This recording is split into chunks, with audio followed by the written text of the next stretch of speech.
Hello guys, আজকের ভিডিওতে IBPS থেকে বেরিয়ে আসা এমন একটি জব নোটিফিকেশন নিয়ে আলোচনা করব, যেখানে টোটাল ভ্যাকেন্সি হচ্ছে 11,403টি ভ্যাকেন্সিতে এখানে নিয়োগটা করানো হবে। এখানে তোমাদের কোন কোন ব্যাংকগুলিতে এখানে নিয়োগটি করানো হবে, এখানে তোমাদের যে 11টি ব্যাংকে নিয়োগ করানো হবে, এই 11টি ব্যাংকের নাম হচ্ছে, এখানে তোমাদের bank of Baroda, bank of India, bank of Maharashtra, Canara bank, central bank of India, Indian bank, Indian overseas bank, তারপর রয়েছে পাঞ্জাব ন্যাশনাল ব্যাংক, তারপর রয়েছে পাঞ্জাব অ্যান্ড সিন্ধ ব্যাংক, তারপর তোমাদের এখানে রয়েছে ইউকো ব্যাংক, তারপর রয়েছে ইউনিয়ন ব্যাংক অফ ইন্ডিয়া। এই 11টি ব্যাংকে তোমাদের এই এক্সামটি নেওয়া হবে। এখানে তোমাদের টোটাল যে ভ্যাকেন্সিটা হচ্ছে সেটা হচ্ছে 11,403টি পোস্টে তোমাদের এই নিয়োগটি করানো হবে। এখানে তোমাদের স্টার্টিং যে স্যালারিটা রয়েছে সেটা হচ্ছে 24,050 টাকা, এখানে তোমাদের স্টার্টিং স্যালারি থাকবে। আর তোমাদের যে পোস্টে নিয়োগটি করানো হবে, তোমাদের পোস্টটির নাম হচ্ছে সিএসএ, অর্থাৎ কাস্টমার সার্ভিস অ্যাসোসিয়েট। এই পোস্টে তোমাদের নিয়োগটা করানো হবে। আর এখানে অ্যাপ্লাই করতে গেলে তোমাদের যে এজ লিমিটটার প্রয়োজন হবে, তোমাদের এজ লিমিটটা কত হলে তোমরা এখানে অ্যাপ্লাইটা করতে পারবে বা কারা কারা এখানে অ্যাপ্লাইটা করতে পারবে, এই সম্পূর্ণ তথ্য আমরা আজকের এই ভিডিওতে আলোচনা করব। এখানে তোমরা অনলাইনে যে অ্যাপ্লিকেশন করবে, তোমাদের অনলাইনে অ্যাপ্লিকেশনের ডেটটি রয়েছে 1/8/2026 থেকে অলরেডি স্টার্ট হয়ে গিয়েছে।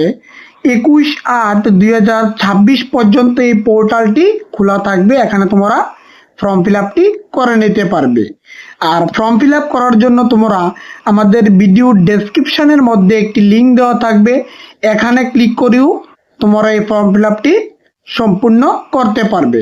এখানে তোমাদের অনলাইন এক্সামিনেশনের ডেটটা রয়েছে অক্টোবর মাসের, সেপ্টেম্বর অক্টোবর মাসের দিকে তোমাদের এখানে অনলাইন এক্সামিনেশনটা হবে, এবং এখানে মেন্স এক্সামটা হবে তোমাদের ডিসেম্বর মাসের দিকে। আর প্রিলিমিনারিটা হবে তোমাদের এখানে অক্টোবর মাসের দিকে, তোমাদের এখানে প্রিলিমিনারি হবে, আর মেন্সটা হবে তোমাদের এখানে ডিসেম্বর মাসের দিকে। আর রেজাল্ট 2027 তোমরা মার্চ মাসের দিকে তোমরা এখানে রেজাল্টটা পেতে পারো। আর এখানে তোমাদের যে এজ লিমিটটা রয়েছে, যে কারা কারা অ্যাপ্লাই করতে পারবে, তোমাদের এজটা কত হলে তোমরা এখানে অ্যাপ্লাই করার যোগ্য, তোমাদের এজটা কমপক্ষে 20 হতে হবে, 20 বছর কমপক্ষে হতে হবে। আর আপার এজ যেটা রয়েছে, ম্যাক্সিমাম এজ লিমিটটা তোমাদের এখানে 28 ইয়ার।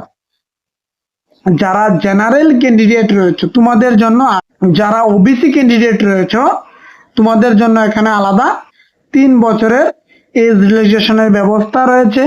আর যারা এসসি ক্যান্ডিডেট রয়েছে তোমাদের জন্য এখানে 5 বছরের এজ রিল্যাক্সেশনের ব্যবস্থা রয়েছে। প্রিলিমিনারি এক্সামিনেশনের মধ্যে যে অবজেক্টিভ টাইপটি থাকবে, তার মধ্যে কোন কোন সাবজেক্ট থেকে তোমাদের কত মার্ক আসবে বা তোমাদের কতটা টাইম লাগতে পারে, এখানে তোমাদের এই 3টি সাবজেক্ট থেকে, যেমন এখানে ইংলিশ ল্যাঙ্গুয়েজ থেকে তোমাদের কোশ্চেন থাকবে 30টি, এবং এখানে মার্কও দেওয়া থাকবে তোমাদের এখানে 30 মার্ক। আর এখানে তোমাদের টাইম দেওয়া হবে এখানে 20 মিনিট। তার পরবর্তীতে দেখা যাচ্ছে যে নিউমেরিক্যাল অ্যাবিলিটি, এটির মধ্যে তোমাদের টোটাল যে কোশ্চেনটা রয়েছে তোমাদের এখানে 35 কোশ্চেন থাকবে।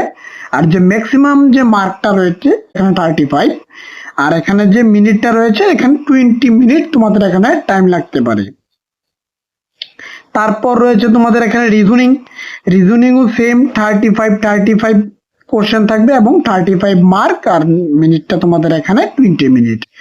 টোটাল এখানে দেখতে গেলে তোমাদের টোটাল যে তোমাদের মার্কটা রয়েছে এবং তোমাদের এখানে কোশ্চেন নাম্বারটাও রয়েছে, 100টি কোশ্চেন থাকবে, 100 মার্কের। টাইম দেওয়া হবে 1 ঘন্টা, এখানে 60 মিনিট তোমাদের এখানে টাইমটা দেওয়া হবে। তারপর যারা প্রিলিমিনারি এক্সামিনেশনে কোয়ালিফাই হবে তাদের কল লেটার আসবে মেন্স এক্সামের জন্য। মেন্স এক্সামে তোমাদের কি কি সিলেবাস রয়েছে? মেন্স এক্সামে তোমাদের রয়েছে general awareness oblique financial awareness. তারপর 2 নম্বরের মধ্যে রয়েছে তোমাদের জেনারেল ইংলিশ। তারপর 3 নম্বরের মধ্যে রয়েছে তোমাদের এখানে রিজনিং অ্যাবিলিটি। 4 নম্বরের মধ্যে রয়েছে কোয়ান্টিটেটিভ অ্যাপটিটিউড। সব মিলিয়ে তোমাদের এখানে টোটাল যে কোশ্চেন নাম্বারটা রয়েছে 160 কোশ্চেন, মার্ক রয়েছে এখানে তোমাদের 200 মার্ক, এবং তোমাদের টোটাল মিনিট লাগবে এখানে 125 মিনিট তোমাদের এখানে টাইম দেওয়া হবে। তোমরা সম্পূর্ণ নোটিফিকেশনটি আমাদের ভিডিও ডেসক্রিপশনে আমরা লিঙ্ক দিয়ে রাখবো, ওখানে ক্লিক করে সম্পূর্ণ বিস্তারিত নোটিফিকেশনটি পড়ে তারপরে এখানে ফর্ম ফিল আপটা তোমরা করে নেবে। তারপর দেখে নিচ্ছি যে তোমরা ত্রিপুরা স্টেট থেকে যারা বিলং করো বা ওয়েস্ট বেঙ্গল থেকে যারা বিলং করো তারা কোন ল্যাঙ্গুয়েজে এক্সামটা দিতে পারবে। তারা বাংলা ল্যাঙ্গুয়েজেও এক্সামটা দিতে পারবে। তোমার ইচ্ছা অনুযায়ী এখানে তুমি ল্যাঙ্গুয়েজ সিলেক্ট করতে পারবে, বেঙ্গলি, ইংলিশ, হিন্দি, যে কোনো ল্যাঙ্গুয়েজই তোমরা লোকাল ল্যাঙ্গুয়েজে তোমরা এখানে ফিল আপটা করতে পারবে এবং তোমরা লোকাল ল্যাঙ্গুয়েজে এক্সামে বসতে পারবে। হাউ টু অ্যাপ্লাইটা কিভাবে করবে এবং অ্যাপ্লাই করতে গেলে তোমাদের কত টাকার প্রয়োজন হবে। এখানে তোমাদের যারা এসটি, এইচসি, পিডব্লিউবিডি, ইএসএম, ডিইএসএম ক্যান্ডিডেট রয়েছে তোমাদের জন্য 175 টাকা তোমাদের এখানে অ্যাপ্লিকেশন ফি রয়েছে। আর যারা অন্য ক্যান্ডিডেট রয়েছে যেমন ওবিসি ক্যান্ডিডেট, আদার ক্যান্ডিডেট, তাদের জন্য 850 টাকা তোমাদের অ্যাপ্লিকেশন ফি এখানে লাগবে। আর এখানে অ্যাপ্লাই করতে গেলে তোমাদের যে এডুকেশন কোয়ালিফিকেশনটা প্রয়োজন হবে সেটি হচ্ছে গ্রাজুয়েশন। যদি তোমার যে কোনো ফিল্ড থেকে গ্রাজুয়েশন করা থাকে তাহলে তুমি এখানে অ্যাপ্লাইটা করতে পারবে। আর এখানে তোমাদের স্টেট ওয়াইজ সম্পূর্ণ ভ্যাকেন্সি দেওয়া আছে, তোমরা নোটিফিকেশনটা সম্পূর্ণ রিড করে তারপরে এখানে অ্যাপ্লাইটা করবে। এখানে তোমাদের ত্রিপুরার জন্য আলাদা সেপারেটলি ভ্যাকেন্সি রয়েছে, তোমরা সম্পূর্ণ নোটিফিকেশনটা দেখে তারপর এখানে ফর্ম ফিল আপটা করে নেবে। এখানে প্রত্যেকটা ব্যাংক থেকে, যেমন এখানে আন্দামান অ্যান্ড নিকোবর, এখানে দেখতে গেলে তোমাদের ব্যাংক অফ বরোদা থেকে এসসিদের কয়টি রয়েছে, এসটিদের কয়টি রয়েছে, ওবিসিদের কয়টি রয়েছে, সম্পূর্ণ বিস্তারিত এখানে দেওয়া আছে। সম্পূর্ণ ব্যাংকের নামও দেওয়া আছে এখানে, bank of Baroda, bank of India, bank of Maharashtra, Canara bank, এরকম করে তোমাদের এখানে 11টি ব্যাংকের নাম দেওয়া আছে এবং তোমাদের ভ্যাকেন্সি এসটি, এইচসি, ওবিসিদের ভ্যাকেন্সি বিস্তারিত দেওয়া আছে।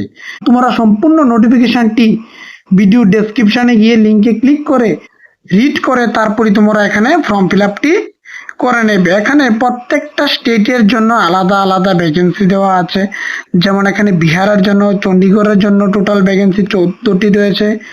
তারপর রয়েছে ছত্তিশগড়ের জন্য ভ্যাকেন্সি রয়েছে তোমাদের এখানে 265টি রয়েছে টোটাল ভ্যাকেন্সি ছত্তিশগড়ের জন্য। মহারাষ্ট্রের মধ্যে রয়েছে 1051 ভ্যাকেন্সি, 1051টি ভ্যাকেন্সি রয়েছে মহারাষ্ট্রের মধ্যে। মণিপুরের মধ্যে রয়েছে 42, মণিপুরের মধ্যে টোটাল ভ্যাকেন্সির সংখ্যা হচ্ছে 42টি ভ্যাকেন্সি। তারপর রয়েছে তোমাদের এখানে মেঘালয়ের মধ্যে 22টি ভ্যাকেন্সি রয়েছে। তারপর দেখে নিচ্ছি মিজোরামের মধ্যে টোটাল যে ভ্যাকেন্সিটা রয়েছে সেটা হচ্ছে 17টি ভ্যাকেন্সি। তারপর রয়েছে নাগাল্যান্ডের মধ্যে রয়েছে 31টি ভ্যাকেন্সি রয়েছে নাগাল্যান্ডের মধ্যে। তারপর রয়েছে উড়িষ্যার মধ্যে রয়েছে 337 ভ্যাকেন্সি। তারপর রয়েছে পুদুচেরির মধ্যে 26 ভ্যাকেন্সি। তারপর রয়েছে পাঞ্জাবের মধ্যে 481 ভ্যাকেন্সি তোমরা পাঞ্জাবের মধ্যে। তারপর রাজস্থান 392 ভ্যাকেন্সি রয়েছে রাজস্থানের জন্য। তারপর রয়েছে সিক্কিমের জন্য রয়েছে তোমাদের এখানে 28টি ভ্যাকেন্সি। তারপর দেখে নিচ্ছে তামিলনাড়ুর জন্য রয়েছে 675, 675টি ভ্যাকেন্সি রয়েছে তামিলনাড়ুর জন্য। তারপর রয়েছে তেলেঙ্গানার জন্য রয়েছে 191, 191টি ভ্যাকেন্সি। তারপর রয়েছে আমাদের ত্রিপুরা রাজ্য। ত্রিপুরা রাজ্যের মধ্যে রয়েছে 64 ভ্যাকেন্সি, 64টি ভ্যাকেন্সি রয়েছে, যার মধ্যে এখানে সবগুলি ব্যাংক মিলিয়ে এসসিদের জন্য 10টি, এসটিদের জন্য 17টি রয়েছে। তারপর রয়েছে ইউআর অর্থাৎ ওবিসি ক্যান্ডিডেট সহ মিলিয়ে এখানে যারা রয়েছে আদার্স ক্যান্ডিডেট তোমাদের জন্য রয়েছে 32 ভ্যাকেন্সি। আর ইডব্লিউএস ক্যান্ডিডেটদের জন্য রয়েছে 5টি ভ্যাকেন্সি। তোমরা সম্পূর্ণ নোটিফিকেশনটি দেখে তোমরা এখানে ফর্ম ফিল আপটি করে নেবে। আর এখানে তোমাদের এক্সাম সেন্টারও দেওয়া আছে, যে তোমাদের নিজস্ব রাজ্যের মধ্যে এক্সাম সেন্টারটি তোমাদের এখানে হবে। যেমন আমাদের ত্রিপুরা রাজ্যের কথা বলতে গেলে ত্রিপুরার আগরতলার মধ্যে তোমাদের এই এক্সাম সেন্টারটি হবে। আশা করি তোমরা আজকের এই ভিডিওটি সম্পূর্ণ বুঝতে পেরেছো। এরকম বিভিন্ন গভর্নমেন্ট এবং প্রাইভেট জবের নোটিফিকেশন পাওয়ার জন্য আমাদের চ্যানেলটিকে সাবস্ক্রাইব করে পাশে থাকা বেল আইকনে ক্লিক করে দেবে, যাতে প্রতিনিয়ত তোমাদের মাঝে আমরা ভিডিও নিয়ে আসতে পারি।